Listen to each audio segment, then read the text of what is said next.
for o tamanho da cadeia, menos ácido ele vai ser.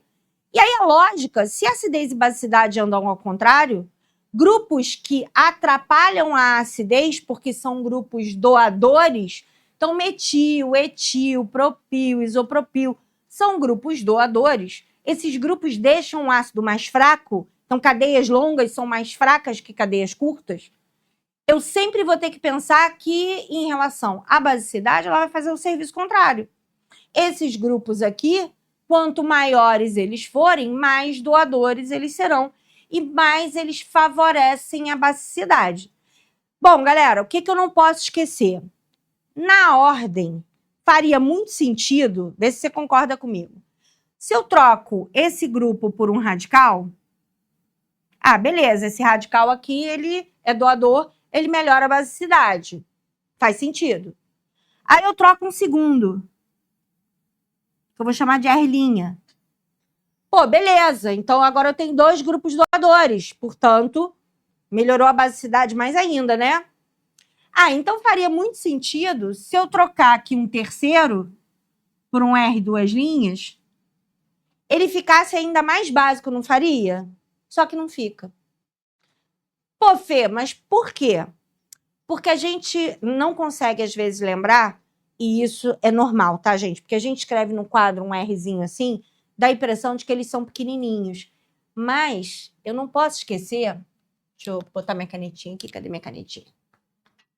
O que eu não posso esquecer que é super importante?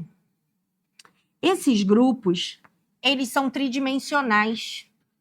Esse grupo que está aqui, minimamente, se ele for um CH3, minimamente, tá? Se ele for um CH3, ele, na verdade, ocupa espaço tridimensional, porque esse carbono aqui é tetraédrico.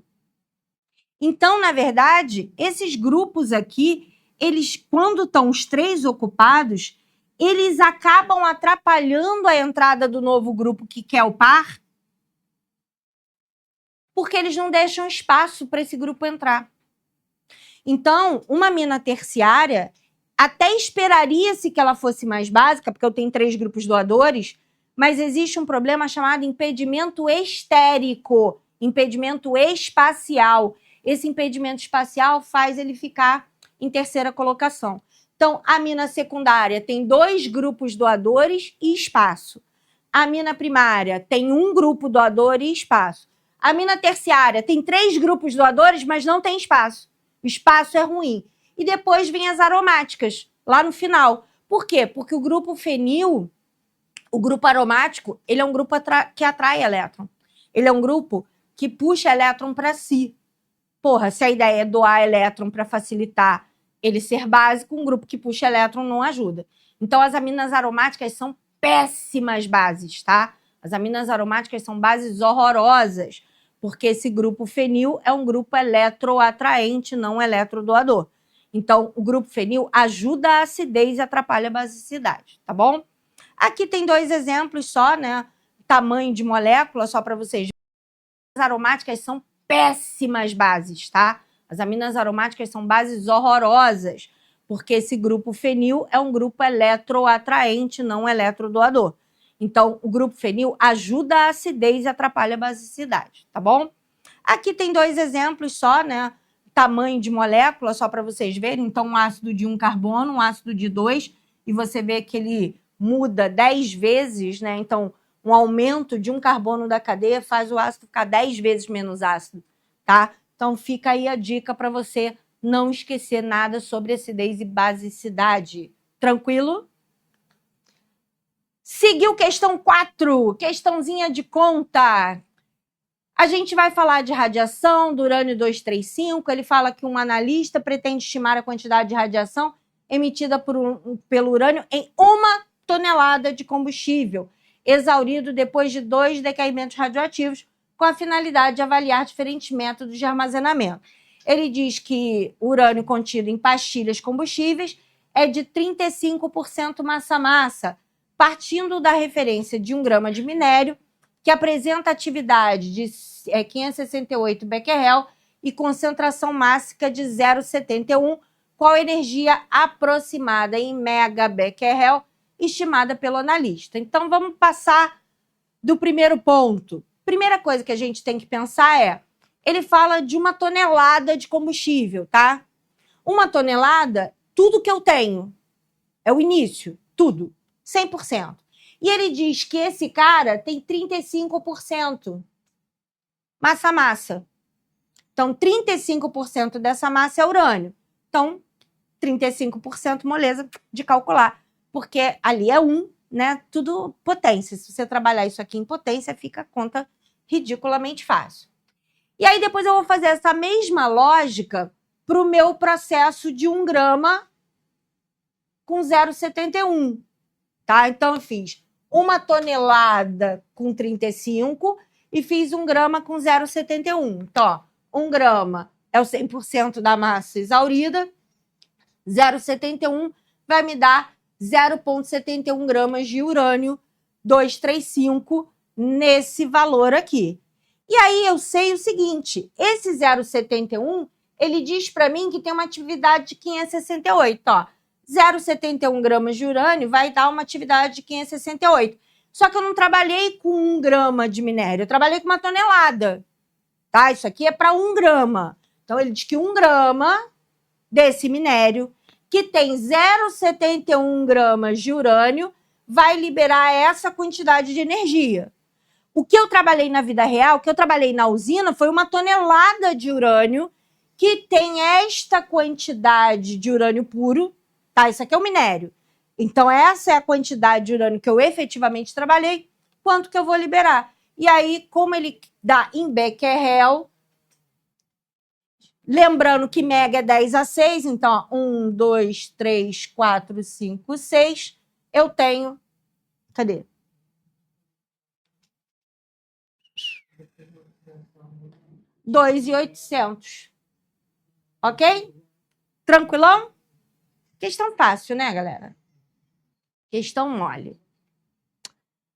Essa aí não tem nem muito o que fazer, que é matemática pura, né? Não tem muito o que fazer, não. Vamos lá. Outra questãozinha, que é um analisador de massas. Ele vai falar da identificação que precisa de moléculas de razão carga-massa dos fragmentos. Aí ele mostra uma amostra de chá branco, revela que as moléculas exibem estereoisomeria. Fê, o que é uma estereoisomeria? Estereoisomeria, isomeria espacial. Tanto vale isomeria cis-trans quanto vale isomeria ótica. Tá? Então, estereoisomeria, o nome estereoisomeria é isomeria espacial, cis-trans ou ótica. Tem outros tipos de estereoisomeria também.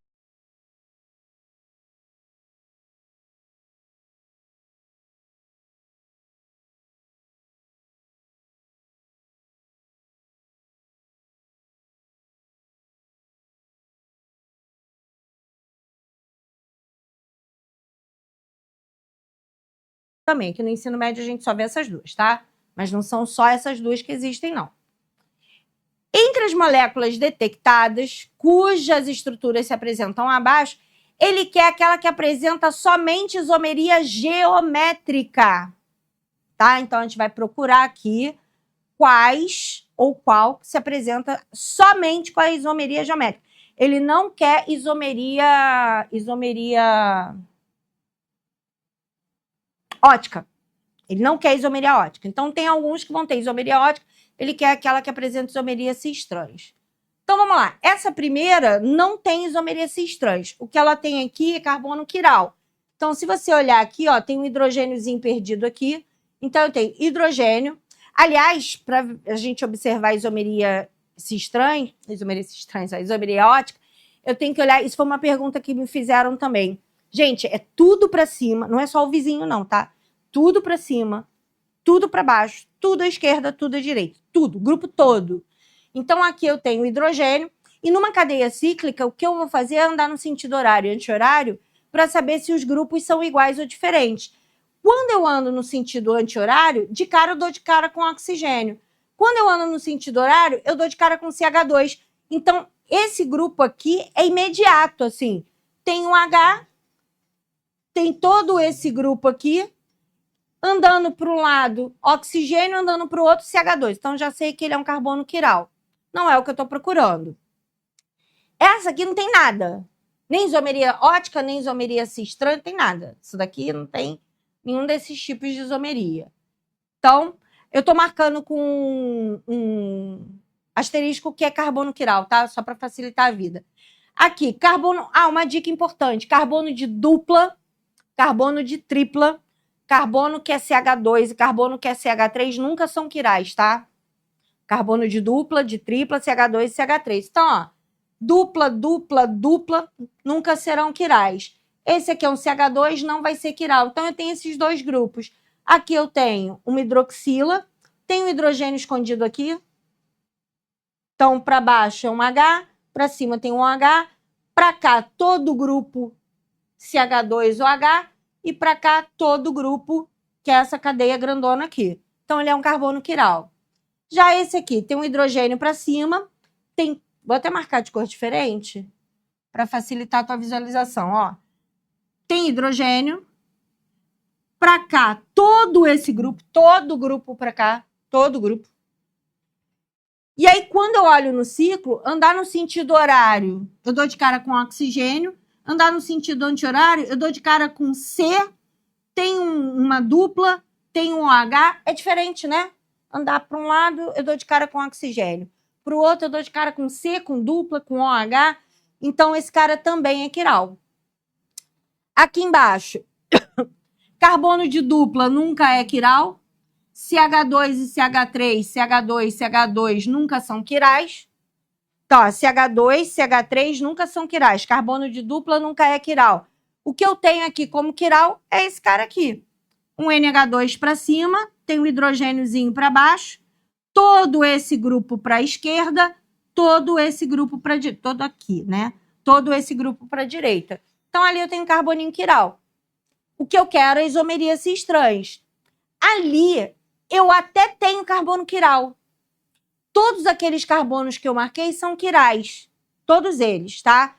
Ó, ele estava mostrando assim, eu mudei um pouquinho, que eu botei os hidrogênios para aparecer ali. Então, aqueles grupinhos ali, eles são quirais. Só que o que eu tenho aqui são carbono, ok? Carbono, em que eu tenho um C dupla C. Aí eu vou analisar R1 diferente de R2. O que é o R1 aqui? Esse grupo todo aqui. Isso aqui é o R1. O que é o R2? Hidrogênio. O que é o R3? Hidrogênio. O que é o R4? Todo esse grupo aqui. Então, R1 diferente de R2, R3 diferente de R4. Ó, R1 diferente de R2, R3 diferente de R4. Aqui eu já tenho isomeria cis-trans, o que já responderia a minha pergunta. Só que aqui ele tem outro isômero cis-trans, que é esse grupo aqui. Gente, isso é um erro que vocês cometem muito. Então, presta atenção, que eu vou falar aqui é importante e é um erro comum. A gente, quando explica isomeria cis-trans, a gente fala ou de cadeia com dupla ou de cadeia cíclica. Aí o aluno bota na cabeça que é dupla e cíclico ao mesmo tempo. Tem que ter dupla e ciclo. Aí, quem olha para cá, ó... Quer ver? Deixa eu apagar aqui para ficar mais claro. Tem gente que olha para cá e acha que aqui pode ter isomeria cis-trans, e não pode. Porque ou com dupla ou cadeia cíclica, não as duas coisas ao mesmo tempo.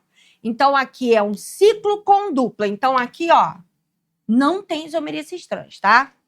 Mas aqui eu tenho separado ciclo. Aí, quem olha para cá, ó, quer ver? Deixa eu apagar aqui para ficar mais claro. Tem gente que olha para cá e acha que aqui pode ter isomeria cis-trans, e não pode. Porque ou com dupla ou cadeia cíclica, não as duas coisas ao mesmo tempo.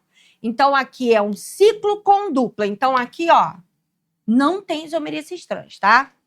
Mas aqui eu tenho separadamente um grupo que é um ciclo e que eu tenho hidrogênios e hidroxilas, onde isso aqui vai ser um R1, isso aqui vai ser um R2, isso aqui vai ser um R3, isso aqui vai ser um R4. R1 diferente de R2, hidrogênio OH. R3 diferente de R4, onde eu tenho hidroxilo e hidrogênio também.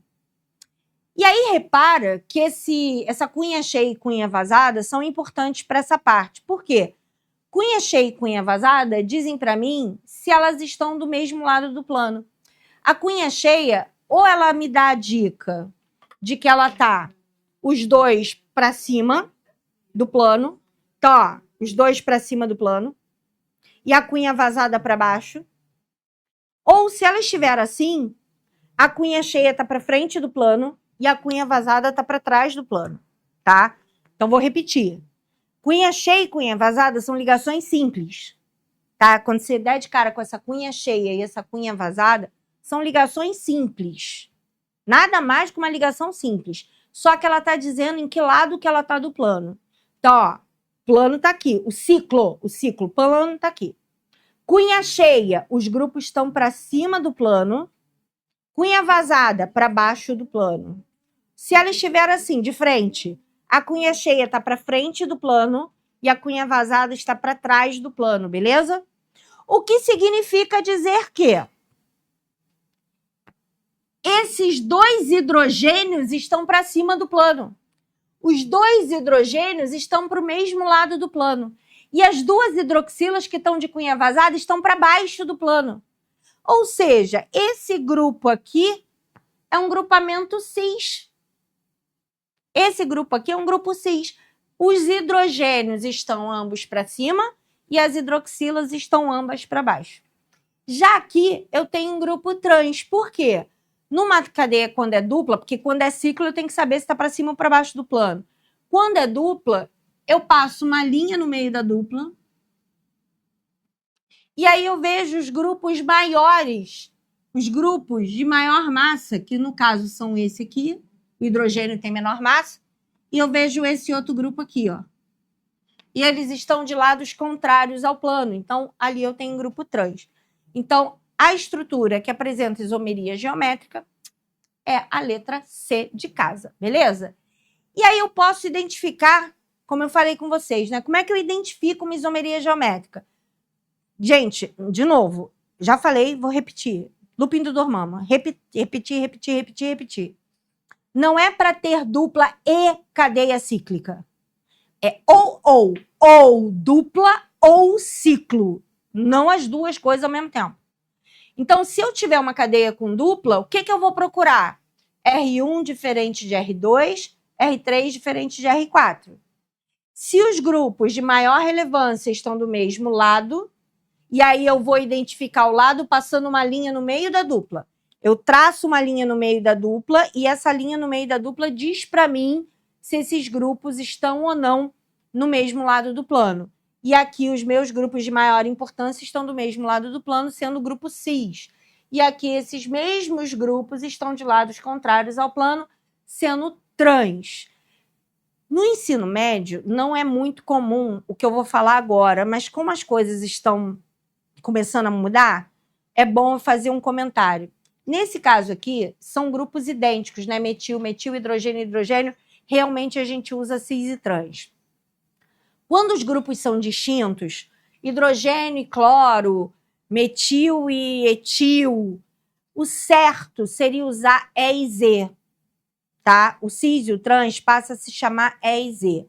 E aí é fácil de gravar, porque eu brinco que eles têm uma relação onde o E, eu brinco que são espalhados, seria o equivalente ao trans. E o equivalente ao cis seria o Z, que seria juntos. Aí você grava, tá? Juntos e espalhados. Então, o Z seria o equivalente ao cis e o E equivalente ao trans. Então, normalmente, presta atenção, isso no ensino médio ainda está em mudança, tá? Então, pode ser que isso comece a aparecer. Até bem pouco tempo atrás, se usava cis e trans para qualquer tipo de grupo. Hoje, já se faz essa diferença e isso já começou a aparecer em algumas escolas de ensino médio. Então, quando eles são iguaizinhos, hidrogênios e metil, a gente usa cis e trans. Quando os grupos são diferentes, a gente usa E e Z, tá? Mas volto a falar, isso está em fase de mudança. Então, a probabilidade de continuar para dizer que ele está acima do plano. Então, ó, cunha cheia para indicar que ele está acima do plano e cunha vazada para identificar que ele está para baixo do plano, tá? É muito comum o uso da cunha cheia e da cunha vazada. Mas a lógica é a mesma, ó. Um ciclo, R1 diferente de R2, R3 diferente de R4. A lógica é igualzinha, tá? Mas nunca os dois juntos. Ou ciclo ou dupla, tá? Mas a lógica é absolutamente a mesma.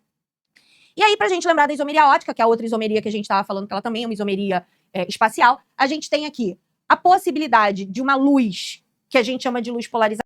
Ela é uma luz natural, ela passa por um prisma chamado prisma de Nicholl, e ela acaba sendo polarizada, ela fica parecendo um laser. Tá? Ela não é laser por causa do comprimento de onda que é diferente, mas ela fica parecida com laser no sentido de que ela ilumina um único ponto. Ela não ilumina espalhada, ela ilumina um ponto específico. E aí, quem é que tem a capacidade de fazer essa luz desviar? Porque ela vem em linha reta, e aí, se ela passa por um composto, e esse composto tem carbono quiral, tem esse carbono com os 4 grupos diferentes, ela bate nesse composto e desvia. E é essa leitura desse desvio que vai dizer pra gente que ela é ou não oticamente ativa, tá? E aí, normalmente, a gente tem um aparelhinho chamado de polarímetro, que é fácil, ele parece uma caneta, pode ser, se for um polarímetro de mão, ele parece uma canetinha, tá? Tem de mesa também, que é um pouquinho maior. Mas se for um polarímetro de mão, ele parece uma caneta gordinha. Você abre ela no meio, bota a amostra ali no meio, e aí olha ela contra a luz assim, ó. O que que acontece? A luz, ela entra no polarímetro, passa por esse prisma polariza a luz, então a luz entra, polariza no prisma, vem num sentido único, então ela que tinha ondas elétricas e eletromagnéticas que ficavam espalhadas, então a luz ela ilumina em volta, né? Você acende uma lâmpada, acende uma lanterna, ela vai iluminar em volta, beleza? Mas aqui não. Quando ela passa pelo prisma, como eu falei, ela fica parecendo um laser, não pelo comprimento de onda, mas pela característica, ela ilumina um único ponto. E aí esse único ponto vai dar pra gente uma visão de onde que está acendendo. Se acender bem no meio, e aí tem um transferidor que mede ângulo. Sabe transferidor de matemática? De desenho? Ele vai medir ângulo. Se a luz bater bem no meio, é porque essa molécula não é oticamente ativa. Se ela bater para o lado direito, ela vai ser destrógira. Se ela bater para o lado esquerdo, ela vai ser levógira. Ou seja, ela foi girada para o lado direito, ela foi girada para o lado esquerdo. Significa que eu tenho uma cadeia com quiralidade, uma cadeia assimétrica. Beleza? Então, é assim que eu identifico, visualizando para a direita ou para a esquerda uma quantidade em graus. Então, normalmente, o que eu observo? Um carbono quiral, 4 grupos diferentes, aí de novo, vou repetir, eu já falei isso hoje. Tudo para cima, tudo para baixo, tudo à esquerda, tudo à direita. Se for num ciclo, basta você olhar no sentido horário e no sentido anti-horário, tudo, o ciclo todo, tá? O ciclo todo. Se você andar à esquerda e andar à direita e os grupos não se repetirem, você tem um carbono que a gente chama de carbono quiral. E aí, como é que eu faço essa identificação? Se você olhar, aqui a gente tem uma estrutura espelhada. Você vai observar que essa estrutura aqui, ó, ela é completamente espelhada. Se eu colocar... E aí o nome quiro vem de mão, né? Porque ela é completamente espelhada. Ó, se eu tentar sobrepor, ela não se sobrepõe. Mas se eu colocar uma de frente para outra, ela bate certinho. Mesma coisa aqui. Se eu pegar essa cadeia e jogar de frente aqui, ela vai casar certinho, jogando uma de frente para outra. Mas se eu tentar jogar uma por cima da outra, tentando sobrepô-las, elas não se sobrepõem. E aí eu vou chamar esse espelho, presta atenção, esse espelho de enantiômero. Então, o que a palavra enantiômero quer dizer? Que um isômero é o espelho do outro. Um isômero é a imagem especular, a imagem espelhada do outro, ok? Aí eu tenho um par de enantiômeros. Se eu misturar 50% de cada um, fizer uma solução, 50% do D, 50% do L, o que eu passo a ter é uma mistura que eu chamo de mistura racêmica. Então, o que é uma mistura racêmica? É uma mistura que não é ativa, ela não desvia a luz polarizada, porque esse cara anula esse. Então, se esse aqui desviar 10 graus para a direita, a mistura racêmica vai ter meio a meio, vai ter 1 mol e 1 mol, meio mol e meio mol, e aí o outro vai desviar a mesma quantidade em graus para o sentido contrário. E aí eles se anulam, tá? Uma das formas da gente calcular o número de isômeros ativos é usando a fórmula 2 elevado a N. N é número de carbonos quirais diferentes. Então, nesse caso aqui, eu só tenho um carbono quiral do ácido lático, então seria 2 elevado a 1. Eu tenho 2 isômeros ativos, o D e o L, e vou ter uma racêmica, que é a mistura do D e do L em 50% de cada um deles, tá bom? Aqui eu tenho uma outra situação, onde eu tenho uma situação de carbonos quirais iguais, tá? Nesse caso aqui, ó, eu tenho carbonos quirais iguais, e isso eu tenho que tomar um cuidado, porque na hora de fazer o 2 elevado a N, eu não vou contar 2 carbonos, tá? Embora sejam 2 quirais, mas o quiral de cima é igualzinho ao quiral de baixo, o que me dá uma estrutura que a gente chama de estrutura meso. O que é uma estrutura meso? É uma estrutura que no meio dela, ó, no meio dela, eu tenho uma linha de simetria. Se você olhar o lado de cima dessa molécula, é igualzinho ao lado de baixo. Essa linha de simetria faz com que ela perca atividade ótica. Então, toda vez que você ouvir falar em composto meso, o que eu tenho que lembrar? É um composto que tem 2 carbonos quirais iguais, pelo menos. Normalmente é 2, 4, né? Até pode ter o número ímpar, mas quando eu passo uma linha no meio da molécula, eu vejo que o lado de cima dela é idêntico ao lado de baixo. E tudo bate igualzinho, ó. Esse cara tá na mesma posição que esse cara tá na mesma posição que esse cara tá na mesma posição que esse. Bate tudo igualzinho. Então, quando eu tenho uma estrutura simétrica, ela perde atividade ótica. Então, essa estrutura meso, ela não tem atividade ótica mais, tá bom? Aqui eu tenho 3 carbonos quirais diferentes. Você vê que esse carbono é diferente desse, que é diferente desse. Então, se eu fizer um número de carbonos quirais aqui, são 3 carbonos quirais diferentes. Então, eu tenho 2 elevado ao cubo. Eu tenho 8 isômeros ao todo. 8 isômeros ativos.